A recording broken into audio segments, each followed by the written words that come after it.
Okay, hello. I came back. I promised I would, so I did. Okay, so the other book that I read was The Narrative of the Life of Frederick Douglass, and honestly, this book I recommend it to anyone who's ever wanted to get a deeper look into what the daily life of a slave would have been like. I recommend this. Anyone who just wants to learn a little bit more about history, I recommend this book. Anyone who just likes reading, I recommend this book. Anyone who wants to feel kind of encouraged and to have hope, I recommend this book. Anyone who, yeah, just no matter what it is, I recommend this book. And trust me, I will not be recommending every single book that I read. Anyway, whatever. So, I read The Life of Frederick Douglass, and it kind of shows him growing up, the plantation he was on, just kind of describing the intricacies of what it's like to be a slave, the things that they have to be wary of, and like how you can end up getting used to your position even if you hate it. Just different things. It shows how when he was a baby, like when you're a year old, I guess, babies are taken away from their mothers, or their mothers are taken away from the babies, and so his mother was like, she was owned by this one plantation, but they can send them to work at another plantation. So that's what they did with his mother, and she would come back in the middle of the night. Only in the middle of the night was she able to really see him, but that's when he was fast asleep, so he never really got to see her face. And then a lot of babies were just taken care of by an older black slave. Just a lot of different things, and how he grew up. He learned how he was taught to read by this woman white woman who was new to the whole institution of slavery and still looked at black people like they are human, only to be basically taught to hate him. So it was just interesting seeing how sometimes your environment creates you. And I've seen that a lot, even in real life, not just fiction, but how the environments that we're placed in can sometimes change us. And it's not that it was never about black people being less. I know that. Everyone should know that. It was never about black people being less. It was never about Jews being less. It was never about a certain group of people being less, being horrible, being all these different things. It was about certain people being placed in an environment where they are allowed to think so, and where doing otherwise has consequences. Where she tried to teach him how to read, and she was told it's illegal to teach slaves how to read, and she was told the consequences, and so on, and therefore, so she learned and was basically turned into this product of her environment, and she became like everyone else. Like, he talks about how she started off as someone who was so sweet and so kind and so didn't belong there, but then later on she belonged there, and maybe a little too much also. So that was something. And then, so for the quote that I love, it was actually it's kind of combined. It's like two. It's like this passage, but so there's this point when he's taken to another What is that? There's this point where he's taken to another plantation. He still is owned by these people, but he's taken to this plantation where this guy is known to break slaves, because I guess he was a little unruly. So he's taken to this guy, and he talks about how for like 6 months it was nothing but pure evil being there, and he's being worked there for a year. So, alright, he says, I was somewhat unmanageable when I first went there, but a few months of this discipline tamed me. Mr. Covey succeeded in breaking me. I was broken in body, soul, and spirit. My natural elasticity was crushed, my intellect languished, the disposition to read departed, the cheerful spark that lingered about my eye died. The dark night of slavery closed in upon me, and behold, a man transformed into a brew. Like, oh.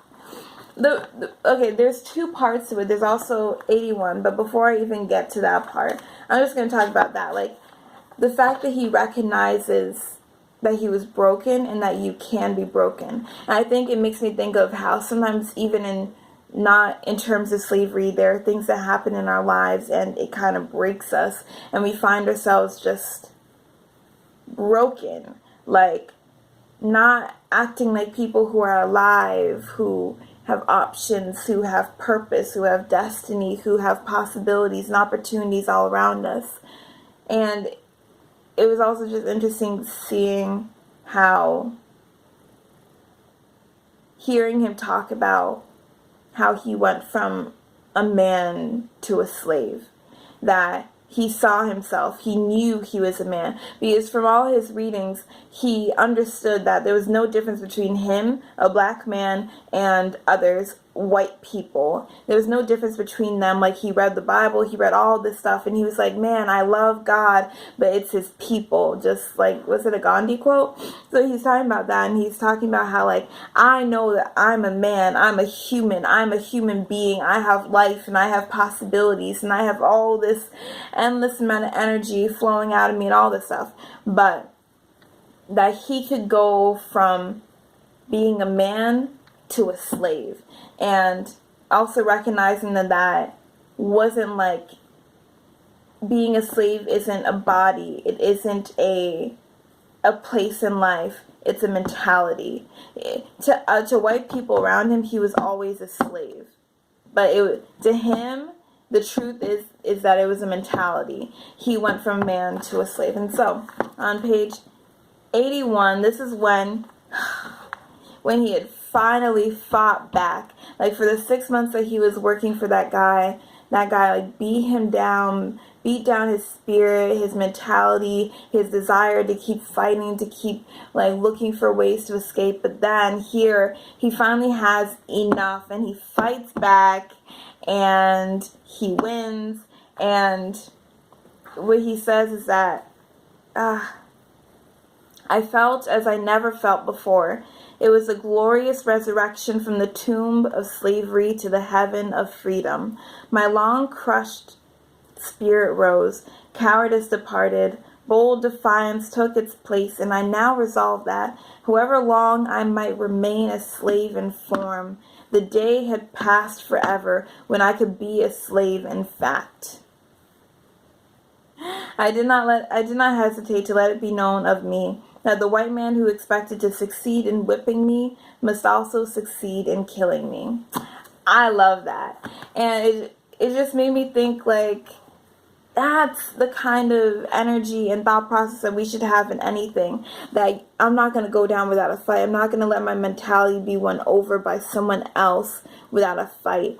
And you know what? Maybe they'll knock me down for like a month, a week, a day. But at some point, I'm going to come back up, and I'm going to come back up kicking. And basically, that's the life lesson I took from this. In terms of relating it to the issues and difficulties that people face nowadays, what I can say is that there are things that rise up against us, that try and fight us, that try to wear us down, that try to bring down our spirit. And honestly, it's so easy for our spirits to be broken without our realizing it. All they have to do is keep stripping things away. And before we know, we're like, our spirits are just down, and we're just like, why do I feel this way? And your spirit has been attacked and you haven't really fought for it. But like, what this has just reminded me is just that no matter what it is, you always have the choice to fight. You always have the ability to just say, I want to live no matter what.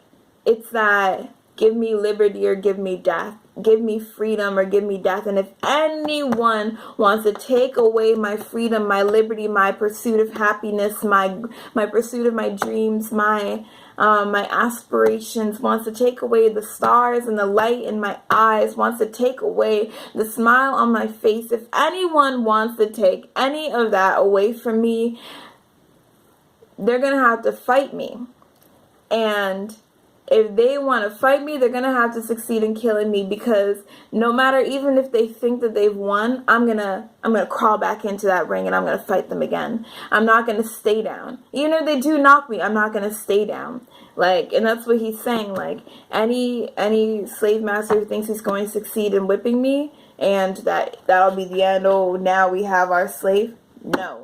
Like, they will always have a fight from him. Like, if they whip him, he's going to whip them back, and they're going to whip him for whipping them, and they'll be back and forth until finally one of them is dead. That's what he's saying. He's like, if you come at me, I'm going to come back at you until one of us is dead, because I'm not going to stay down. I'm not going to stay a slave. I'm not going to stay here where you want me to be, in the confines of the place you've placed me. Anyway, I feel like I'm rambling at this point, so I'm going to close this out.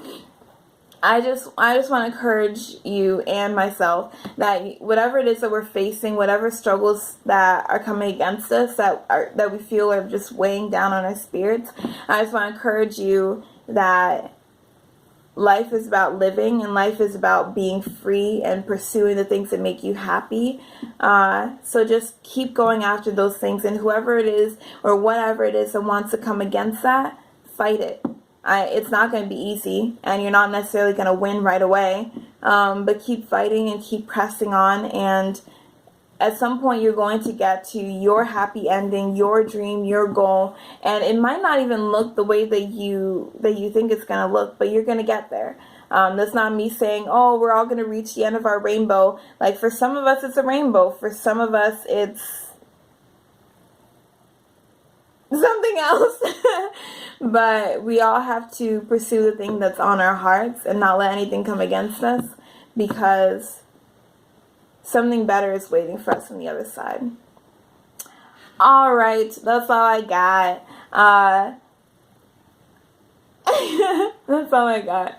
Comment down below if you have read Narrative of the Life of Frederick Douglass.